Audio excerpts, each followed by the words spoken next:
Hey, what's up, everyone? Welcome back to the Long Lens Podcast. This is the Q&A podcast where I answer questions from my filmmaking and YouTube community, and we just talk about all things filmmaking, YouTube, cameras. Yeah, my name is Nigel Bajos. I don't mention that very often. I'm a filmmaker. I've been on YouTube since 2006. I run my main channel, which is youtube.com/Nigel Bajos with over 150,000 subscribers, and then I do freelance filmmaking on the side. So those are my superficial credentials that don't really matter. But yeah, on this podcast, I just try to answer questions to the best of my abilities. I don't know everything, but I ask the community that I've built on YouTube for questions, and then I just try to answer them each month. So I've been realizing that I've been basically starting out every podcast just kind of saying what it's about, but not mentioning who the heck I am and why I'm answering these questions. But yeah, the way that these Q&A episodes work is that I ask for questions on Patreon and on my YouTube. It used to be called the community page. Now it's just called the posts page. I ask for questions on those two platforms, and then I just try to answer them here on the podcast to the best of my abilities. So we don't have a lot of questions this month, but we do have one speak pipe, at least one on Patreon, and then a few on YouTube. So just some housekeeping things. I am filming on my S5 II with a 50mm f1.8. Got my softbox over here, and I'm recording audio with these new Comica Boom Max mics, which I've been excited to talk about. I just released a video on my main channel. If you want to go check that out, I'll post it somewhere over there. It's been cool to be able to use these and finally be able to share them because I got them a month or so ago. So yeah, if you want to do me a favor, definitely go check out the review on these Boom Max. The cool thing about these is that these transmitters have two mic capsules in them. So you can do omnidirectional or cardioid, which if you're in a more noisy environment, the cardioid is really nice because it'll kind of cut off a lot of the off-axis sound, which is pretty cool. For this podcast, I always answer my Patreon questions first, and I always give a little bit of a shout out to the actual person who asked it. So this month we have a question from Nolan Natasha. Nolan's been supporting me on Patreon for a while now, and Nolan asks, "Hey Nigel, after leaving in my cart for a year, I finally pulled the trigger on an S5 II to pair with my G9 II. I have so many Micro Four Thirds lenses, and there is so much I like about the system. I just can't seem to quit it. Lenses like the 35-100 f2.8 are what make me stick with MFT. I love being able to walk around with a 200mm equivalent in my back pocket. But with the new high-res sensors, like on the S1R2, do you think features like hybrid zoom will be an adequate replacement for the compact reach that we get with Micro Four Thirds? Can you talk a little bit about your thought process on going all in on L mount or keeping some Micro Four Thirds kit around? Thanks." Yeah, that is a really good question, I think, because that's something that I've been struggling with. If you follow me on Patreon, you know that I can't stand having two different systems. The people that own Lumix and Sony and Nikon and Fuji, just that, I don't know, I have a little bit of OCD, so that kind of just really messes with me. I hate having two different lens mounts, a bunch of different, battery types and stuff like that. That just really it bugs me a lot. So the fact that I have Micro Four Thirds and full frame is something that it's such a hard thing for me to definitively pick one that I'm going to stick with. And I've been saying this for years now. I love my GH5 and I love my S5 IIX. My S5 IIX is my workhorse, literally. I use it for work. My GH5 is what I use for my YouTube videos 90% of the time. But yeah, it's definitely a hard thing to figure out. I do think that with hybrid zoom on these full frame cameras, the S5 IIX got an update where it got hybrid zoom too. So the S9 had it, and now the S5 II and the S5 IIX have it as well. So that's something that's pretty cool, especially with the new 24-60 that just came out, because you might think that you're losing a little bit on the long end, but with that hybrid zoom, you kind of get it back, which is kind of cool. So that's been something that has been intriguing me, because that 24-60 is really nice and compact, and it's not so much bigger than a GH5 and a 12-35. So I could almost replace that kit, which I loved my GH5 and 12-35 combo. That was perfect. So having a S5 IIX with a 24-60 f2.8 would be really, really nice. The only thing that I'd be losing switching to full frame is faster readout speeds. But my entire Comica Boom Max video was all shot on my S5 II and my Osmo Pocket 3. And I really liked how everything turned out. I did some whip pans. You'll see a whip pan transition that I did. And it's like, obviously you can see that there's rolling shutter, but it's not distracting, at least not in my opinion. So yeah, I don't know. I mean, so Nolan has a G9 II and an S5 II. And I think that if you're okay with having two systems, then just keep rocking with it. I mean, I've been doing it for 2 years reluctantly just because I haven't figured out what I want to keep yet. But if you really want to get rid of one, I would try to figure out what you do more of. Like if you film action, you film outside where you don't really need crazy good low light, then the G9 II would probably be the better option. But if you're filming weddings, if you're filming corporate interviews where you're in poorly lit spaces and you don't want to bring enormous lights to kind of like counteract the poor low light performance of Micro Four Thirds cameras, then the S5 II is probably a better bet. And it does kind of seem that like Lumix is moving towards putting a lot of their efforts into full frame and not necessarily Micro Four Thirds. So that's something to consider as well. Micro Four Thirds is always going to hold a place in my heart, but there could be a time in the future where I say goodbye to my GH5. I just stop using it as much and I just kind of stick with my S5 IIX. It is really nice having phase detect autofocus. I will say that sometimes it doesn't work. If my face is small enough in the screen, then it'll just lose me. Like it could be losing me right now for all I know. Who knows if this whole podcast episode has been in focus? I have no idea.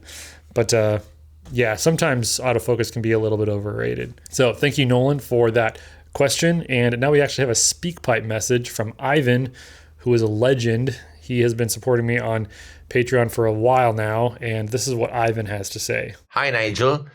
How's it going? Big fan here. Ivan Martinek. I own two S5 Mark IIs, and I've just bought the GH3 to be in my bag at all times. Do you have any tips on getting the best out of this cam? Many thanks. Bye. Yeah, that's awesome that you bought a GH3 after having two S5 IIs. The GH3 is a legendary camera, especially on my channel. If you've followed my channel for any length of time, you've probably seen a video that was shot with a GH3. That's kind of what I built my channel on, was that older Micro Four Thirds camera. So Ivan, if you have that camera, I would definitely say look in the backlog of my Patreon page, because you'll see a bunch of different GH3 videos. And I even did an entire video on how I set up my GH3 for the best results. On my website, you can also pick up the GH3 guide that I made that kind of just like takes you through basically that video, but in PDF form. And all my Patreons get all my $5 products for free. And there should be a discount code somewhere. If you can't find it, just message me and I'll give you a discount code for the GH3 guide. But yeah, that's what I would say. I have a lot of videos on my channel about the GH3 and how I get the best results out of it. But yeah, it's funny, like if you look at some of my S5 IIX videos that I made a couple summers ago, a lot of the B-roll is GH3 and it just mixes in like, 1080p all eye. You almost don't even notice it. Going back and watch some of my S5 IIX videos back when I did that campaign for Panasonic back, I don't know, what is it, summer of 2022, 2023. A lot of the B-roll was the GH3 and it mixed in perfectly. So yeah, it's rad that you got a GH3 in 2025. I think that's still such a sick camera, and it's almost like a legendary camera, at least to me at this point. So that's really cool. Thanks for the question, Ivan. And just so you know, if you want to send in a SpeakPipe message, you can do that each month and you can be featured on the podcast. So consider doing that. All right, so now we're going to go to the YouTube posts page, and we have a few questions there as well. All right, the first question is the Vlog L of the BGH1 as bad compared to the full Vlog on the S5 IIX? I wouldn't say that it's bad in comparison. The Vlog L on the BGH1 is from what I've read, it's a lot more like the VariCam Vlog L and not necessarily like a GH5 Vlog L. The GH5S and the BGH1 are very similar in that way. So I actually found it to be really, really nice. Like, it gives you really good colors. That GH5S sensor, I definitely think color-wise gives you a better image than like the GH5, for example, just straight out the gate. But yeah, I really like the Vlog L from the BGH1. I think it looks really, really good, and it's very comparable to an S5 IIX.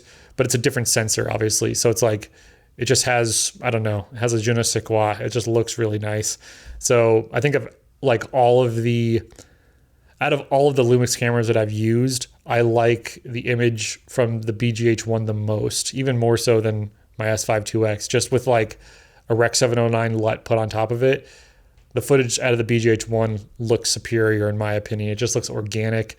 It looks really just pleasing to the eye. And that could be because of the OLPF. I don't know. But if I had to pick like my favorite image out of all of the cameras that I've used by Lumix, the Vlog L from the BGH1 or GH5S would probably be my pick. So I really like it, to be honest. Sorry, the next question is not a question, but I just had an epiphany today after seeing Sony selling us a rehoused A7 IV. You've been trying to tell us there's nothing wrong with Micro Four Thirds and nothing wrong with used gear. They've been messing with us for years. Yeah, I think the buzz in the filmmaking space right now is that the FX2 is kind of like a rehoused A7 IV. And while I don't know if that's 100% true, Sony and Lumix, they reuse their sensors and just put them in different camera bodies all the time. But it's true. I mean, there's nothing wrong with used gear. There's nothing wrong with Micro Four Thirds cameras. I'm always kind of like, blown away when people will say that like the GH5 has got a small sensor, so it's not cinematic, but in the same breath, they'll say that the iPhone 15 Pro is cinematic. It's like, the iPhone 15 Pro's sensor is smaller than the GH5. Like, that doesn't make any sense. So yeah, I mean, I'm not super into like the camera YouTube debate space, I guess. But yeah, I mean, one of the things that is kind of nice when new cameras do come out is that the previous generation cameras go down in price. And so even with the new S1 II that just came out, it's going to make the S5 II and the S5 IIX go down in price, which is pretty sweet because these are still very capable cameras. There's nothing wrong with them. So just because the new camera comes out doesn't mean that it has a feature that you can't live without, right? Like, we've been living without it up until this point and we've been totally fine. So if you start looking at new camera releases as an opportunity to get the previous generation for a better price, that's a much more healthy way to be excited about newer cameras, is that it's going to make great cameras even cheaper. So they'll be less out of reach because, they're not going to cost as much as they did because they've been replaced. So yeah, that's my thought on that whole topic anyways. All right, the next question is, do you ever consider any Micro Four Thirds Z cams or the Blackmagic Micro G2 instead of the BGH1? I've used the Zcam E2C, the Zcam E2C. I have a video way back when on that camera, and I liked it a lot. It shot in H.265 Z-Log, I think, and back then I had a 2019 MacBook Pro that just could not handle, or maybe it was even earlier. I think I had like a 2015 MacBook Pro, and H.265 just chugged on that old beast of a MacBook. So it was really hard for me to work with those files. And that's, I think, what put a bad taste in my mouth. But, now with my M1 Pro Max, like, I could chew through, Zcam E2C footage like butter. But yeah, I have used that before. And that's kind of why I went with the BGH1s. It's like, okay, I've already used a Zcam. I'm in the Lumix world right now. I might as well just go BGH1. I've used the Blackmagic Pocket 4K before. And I've talked a lot about how I don't like the body style of that camera. My buddy Jeremy's the complete opposite. He loves it. I can't stand it at all. And the Micro G2 is cool. It's almost too small, I guess. The BGH1 just seemed like it was just the right size. It wasn't too small. It It wasn't too big and awkward, and it was still in the Lumix ecosystem. So long story short, I just wanted to try the BGH1. That's the reason why. There isn't really a better explanation than I just wanted to try it. I like that it was on Netflix's approved camera list. I like that it had an OLPF, which I'm not sure if the Zcam or the Blackmagic do. I know the Blackmagic has pretty bad IR pollution problem, which I didn't find any issues like that with the BGH1. So yeah, those are the reasons why I went that way. I have used Zcam and I have used Blackmagic before, but I've never used a Panasonic camera that's technically in their VariCam line. So the BGH1 can kind of live in the same world that like an EVO 1 could, I don't know if that makes any sense. But okay, and the last question on the YouTube community page is, I wanted to know what recording media, V60, V90, or SSD you use or would recommend for the S5 when recording high resolution, high frame rate modes. If the SSD drains the battery faster and by how much? Thank you so much, Nigel. Yeah, so that's something that I honestly am probably the wrong person to ask. I do not record into an SSD basically ever. And as far as high frame rate stuff, I've been able to get away with Lexar V60 cards just fine. I can shoot OpenGate. I can shoot most of obviously I can shoot the H.265 and a lot of the H.264. The only thing that I can't necessarily recommend, now, I did an entire video on this second channel about how you can shoot all-I with these V60 cards, and you can, but I have run into some issues when I'm shooting fast motion and when there's a lot of detail being written onto these V60 cards where it does give me we had to stop because your card isn't fast enough. So if I were you, if you just wanted to get one card that could just do it all, I would go with like a Lexar V90 card and just call it a day. If you want to shoot all-I on your S5 IIX or something like the GH5, you need V90 cards for the all-I stuff on a GH5 too. So yeah, that's what I would go with. I would go with like a Lexar V90, or you can try shooting into an SSD. I have no clue if it actually drains the battery more. So maybe my Lumix family can tell me if shooting in an SSD drains your battery more than an SD card. I'm just the wrong person to ask. But I've been getting away with everything that I need with these Lexar V60 cards, and they've been working just fine for me. And they're like $35 a pop or something like that. So those are the ones I use. I do plan on investing in some V90s from Lexar, but I was actually watching a Lumix live, and Sean was saying that there are some cards that just don't work as well with Lumix cameras, like the Angelbird cards. So I might stay away from those, but I think SanDisk, Lexar, ProGrade, any of their V90 cards will probably work pretty good. But you can look on Lumix's website for like best performing SD cards for your camera too, I'm pretty sure. So anyways, those are all of the questions for this episode. It's kind of a quick one today. You guys, I've been doing this freaking podcast for I don't know how long now, years, since before I moved to Texas, and we're still not at 100 episodes. What the heck? I know that I only do one a month, but maybe I need to like start adding some bonus episodes, and I try to get guests on when I can, but if you want to see more just like bonus episodes of me just kind of like ranting on a certain topic, let me know in the comment section. Maybe I'll do more. I'd like to get this podcast up to at least 100 episodes this year. I feel like that would, make sense to actually have 100 episodes up for how long this podcast has been going. Let me just see when the first episode was posted real quick. Hold on. Okay, the first episode of the Long Last Podcast was posted on January 4th, 2022. So this podcast has been going on for 3 years, and I don't even have 100 episodes up. That's kind of crazy. I need to get on it. Anyways, thank you so much for sticking with me and listening or watching if you're here with me on YouTube. Anyways, once again, be on the lookout for another Q&A in July. I post towards the beginning of the month on my YouTube post page. And if you're on Patreon, definitely keep your eye open. Anyways, thank you so much for watching and listening, and I'll talk to you next time. Bye.